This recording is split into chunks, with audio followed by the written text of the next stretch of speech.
is said that when you take a picture of someone, you capture their soul in the camera. It is also said that if you print it off, that picture contains the soul itself and you can control it with it. I am not sure where to start. Do you know what the primordial soup is? A veritable ocean of elements, all floating around randomly.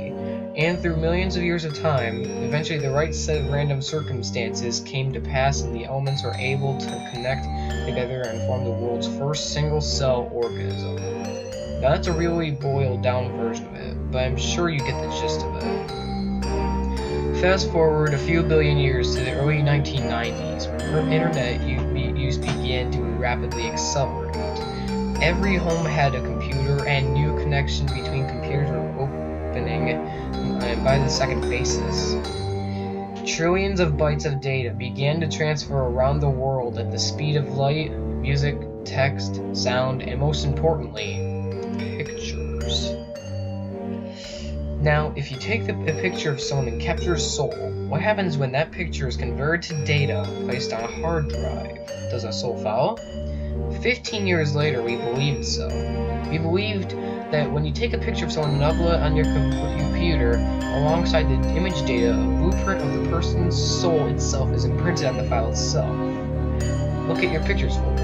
How many souls reside in that folder alone? That's just the beginning, though. These soul blueprints each retain pieces of a puzzle, parts of the soul itself as well. Recently, a group of hackers, who refer to themselves as the Cardinals, took an interest to this theory and began experiments. They found anomalies within the binary sequences of images based on similar features of a person they had taken a picture of, binary DNA, if you will. Now, these hackers had come to possess a set of 3 extremely important data files: one AVI, one JPEG, and one .mp3, each of which possessing interesting unexplainable qualities. The first, Cradle.avi, depicts what appears to be a group of teenagers with a low-quality video camera exploring the basement of a house.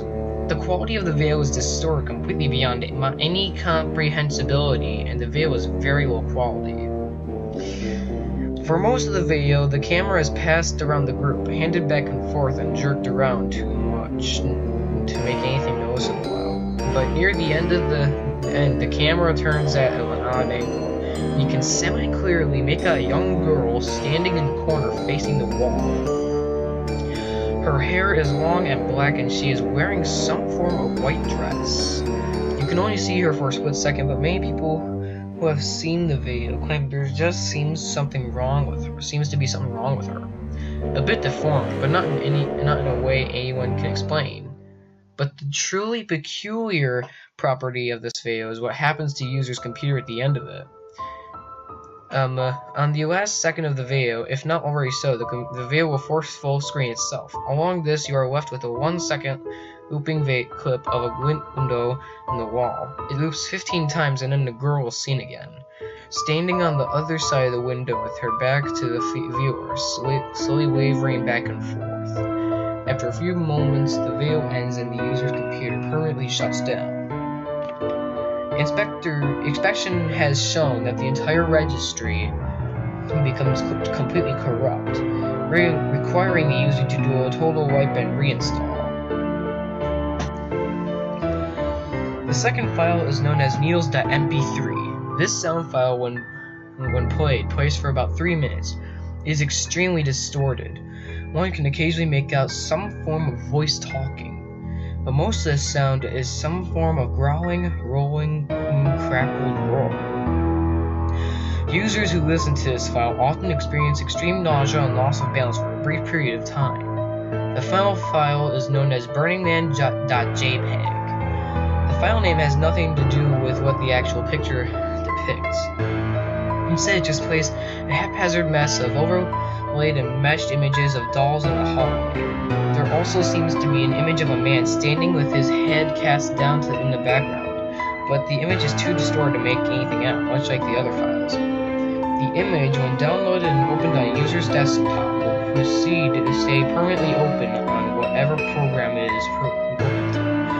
Not only that the program becomes disabled, nothing else happens. The image just permanently sits there on your desktop, unclickable, minimizable, and you're just left there with a man's invisible gaze staring at you.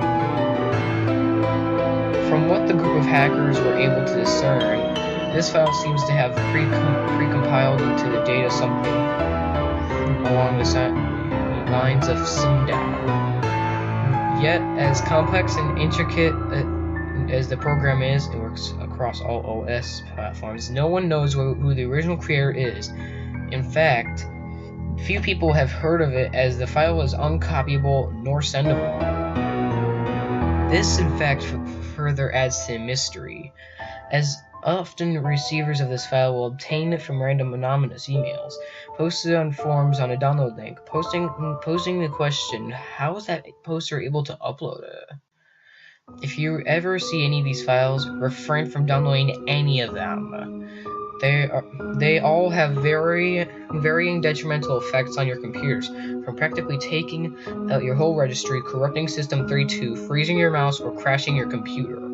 Now onwards.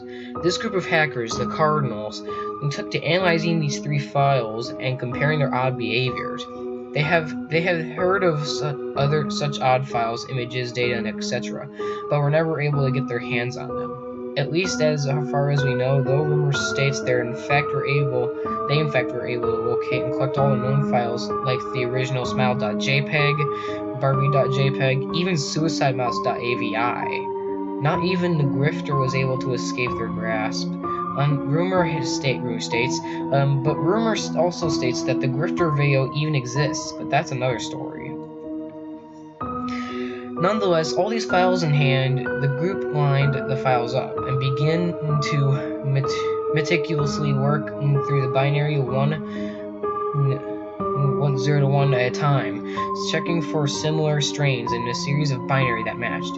And they did manage to successfully do so, at least legend states. The result was 7 individual execute files that did nothing, simply a gibberish pile of zeros and ones. They endlessly puzzled over the files, each tackling and execute each. They decided to name them after themselves: lust, gluttony, greed, envy, sloth, wrath, and pride.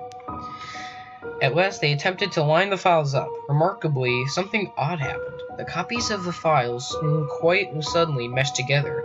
The result was a single complete execute, already named barelybreathing.exe. But what of this file? Well, not much else is known after that point. They were too smart to just execute it. They analyzed the file every possible way: hex, binary, conversions, anything to figure out what this odd file would do. To no avail. Even after forming together, it was an even bigger jumble of ones and zeros and made no more sense than the separate executes. They backed the file up on a flash drive and proceeded to run it. That was the last command found run on their destroyed computers a week later. Their corpses have been disfigured beyond recognition. Description of the corpses stated that it almost seemed as if they were brutally slashed across their faces and arms. Every square inch of skin had been bare and had been mutilated, almost microwaved, and then sliced repeatedly by a micro-thin razor. The government attempted to hush up the event, but there was some media leakage, and because the Cardinals had been keeping a blog amongst themselves and a few close friends, it's closed down and deleted now, so don't go try finding it. It quickly spread out as per what they had been attempting to accomplish, and if it was not related to their terrible deaths. And what of the flash drive?